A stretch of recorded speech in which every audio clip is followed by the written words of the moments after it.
Halo YouTube, kembali lagi ke NK Channel. Ini bukan channel Omobi, tapi channel teknologi. Omobi nggak kenal saya, tapi saya kenal Omobi karena saya penontonnya.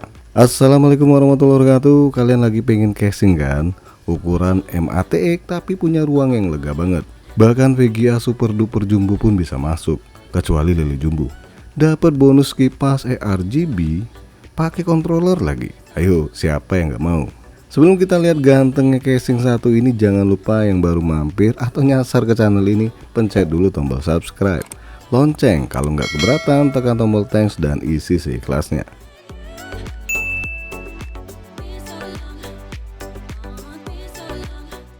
Cukup banyak sih casing MATX yang bisa dipasang VGA super bongsor, tapi rata-rata harganya rada lumayan menguras air mata karena mahal. Kali ini kita bakal bahas casing MATX yang punya ruang lega tapi harganya nggak bikin naik darah. Yap, Aerocool Turn Mini. Harga casing ini di kisaran Rp820.000 dan termasuk casing terbaru besutan Aerocool. Mahal bos. Eits, nggak juga dong, kan dapat bonus 4 kipas RGB dalam paket penjualannya dan kelebihan lainnya yang bakal dijelasin nanti ya. Kalau kalian lihat di web, spek casing ini sih cakep ya, karena support VGA dengan panjang maksimal 409 mm. Bisa dipasang total 11 kipas di casing ini, 3 di depan, 3 di atas, 2 di samping, 2 di bawah, dan 1 di belakang. Khusus bagian depan dan atas ini bisa dipasang 2 kipas ukuran 14 cm. Kemudian support radiator 360 nih bagian depan ataupun atas. Panjang power supply maksimal hingga 220 mm dan tinggi CPU cooler 162 mm. Dan casing ini bisa dipasang 2 SSD dan 2 hard disk 3,5 inch. Oh ya, ketebalan bahan casing ini adalah 0,6 mm nih. Nah, gimana spek singkatnya menurut kalian? Oke, lanjut aja kita lihat produknya.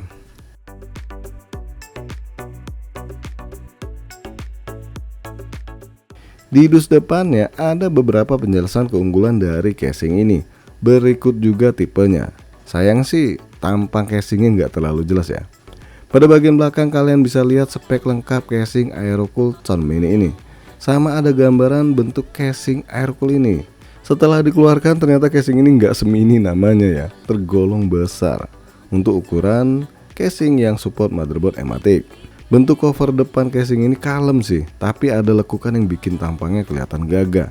Nah, kalau diperhatikan bagian mesh depannya ini warnanya bukan black sih, tapi silver ya. Jatuhnya cover depannya ini two tone alias 2 warna.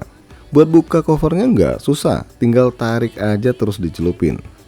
Maaf, keinget roti. Maksudnya tinggal kalian tarik bagian bawahnya tanpa pakai tenaga yang over, apalagi tenaga dalam. Ternyata di area lekukan covernya ini bolong-bolong.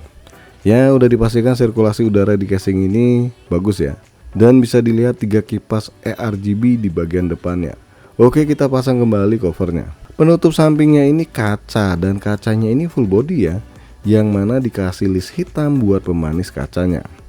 Buat buka penutup kacanya ini mesti hati-hati banget, karena memang bahan kacanya itu tebal dan bobotnya lumayan berat nih.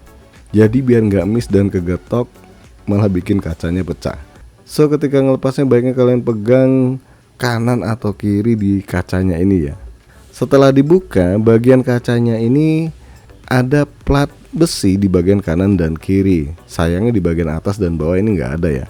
Dan bisa dilihat kacanya bener-bener tebal ya. Ini kurang lebih 4 mili sih ya ketebalannya, atau lebih dari 4 mili.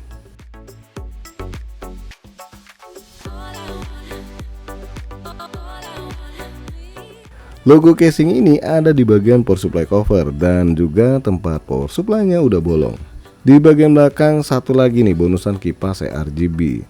Total 4 kipas yang udah terpasang. Sekarang coba kalian lihat jarak motherboard ke bagian atas. Luas banget. Jadi aman banget ya mau pasang radiator 360 sekalipun di bagian atas ini. Ruang kabel manajemennya juga cukup lega dan susunan kabel manajemennya juga ini cukup baik ya. Di bagian samping motherboard ini bisa dipasang 2 kipas 12 cm atau radiator 240 mm. Cakep. Bentar, bagian depannya ini ternyata dikasih dust filter model magnet nih, buat meminimalisir debu yang masuk. Cuma kalau mau bener-bener udaranya bagus sih, enaknya dicopot aja ya dust filternya. Di bagian bawahnya ada 3 lubang kabel manajemen dan bisa dipasang 2 kipas ukuran 12 cm. Lanjut bagian belakang casing satu ini. Umumnya casing Ematic itu punya 4 slot ekspansi ya. Nah kalau yang ini ada 5. Ya kali kalian mau pasang 2 VGA yang makan slotnya cukup banyak. Jadi masih ada space atau ruang. Di bagian atasnya ada ventilasi udara, begitupun juga penutup slot ekspansinya. Sayangnya ini model tanam semua nih, nggak ada yang lepas pasang. Terus penutup sampingnya ini model geser. Lanjut bagian kabel manajemen. Di penutupnya ini ada ventilasi udara lagi nih. Jelas fungsinya buat udara masuk atau keluar dari kipas yang kalian pasang di bagian samping tadi. Bagian dalam maksudnya. Dan bagian ini pun dikasih dust filter. Ini awalnya saya kira dilem ya, ternyata pakai magnet juga. Jadi cukup mudah buat lepas pasang.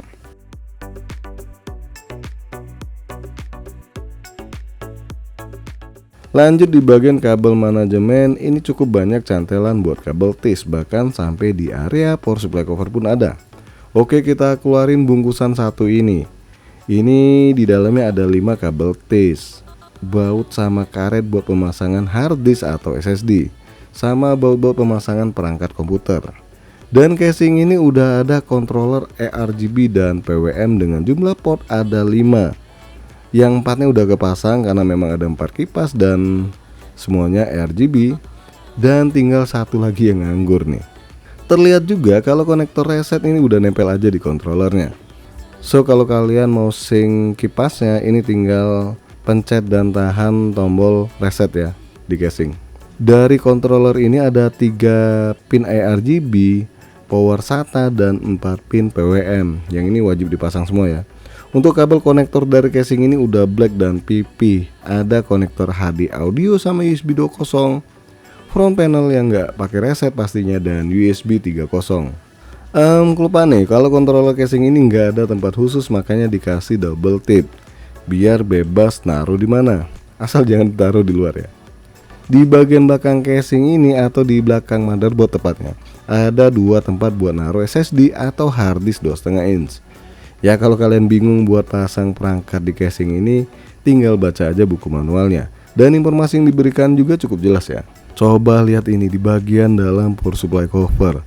Cukup luas ya, wajar kalau bisa dipasang power supply dengan panjang 220 mm. Buat buka dudukan rak harddisknya ini cukup lepas 1 baut pengunci aja nih. Nggak perlu repot kalian lepas baut di bagian bawah atau ngintip ke bawah casing. Ntar bintitan lagi, kan malu ke sekolah. Halah.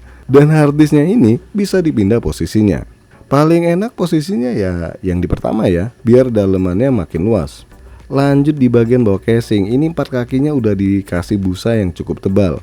Sama ventilasi power supply-nya udah dikasih dust filter dengan ukuran yang cukup besar.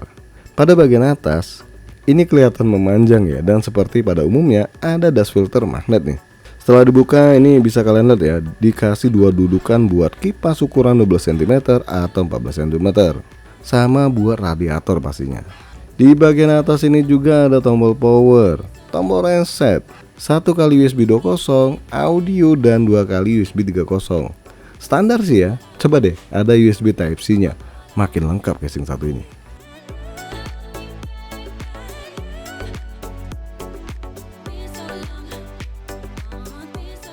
Buat pemasangan perangkat di casing ini sih oke banget, nggak ada kendala yang bikin hati gundah gulana.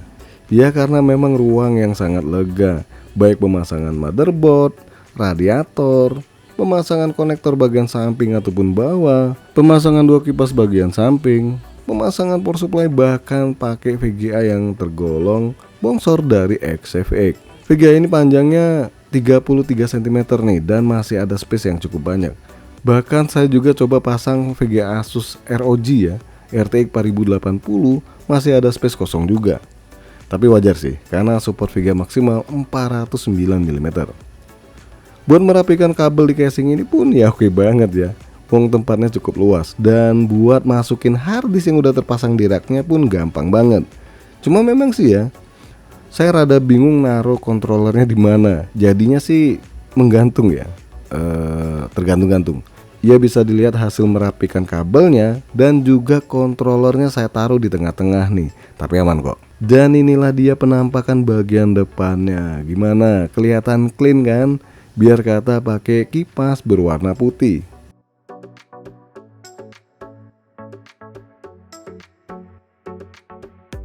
Sekarang saatnya kita nyalakan PC-nya pakai casing yang tergolong cakep ini. Dan makin kelihatan cakep ya setelah dihidupkan. Aura casingnya bener-bener menggoda banget nih. Terlebih lagi kalau dilihat dari samping, karena ada kipas tambahan yang bikin casing ini makin celing. Tapi satu hal sih yang sangat disayangkan ya, casing ini nggak ada warna selain warna hitam. Padahal kalau ada versi putih kan makin kece pastinya. Dilihat kelegaan bagian dalam casingnya, bonus yang diberikan, dan bahan dari casing ini, rasanya sih harga yang diberikan tergolong masuk akal. Gak mahal sih kalau kata saya, karena cukup banyak kelebihan casing ini.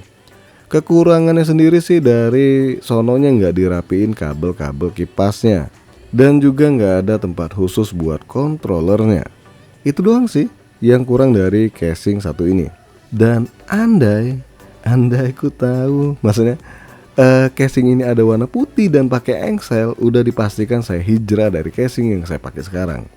Oke guys, sampai di sini aja dulu bahasan casing terbaru dari Aerocool ini. Jangan lupa support terus channel ini dengan cara subscribe, like, dan share. Terima kasih sudah mampir di NK Channel.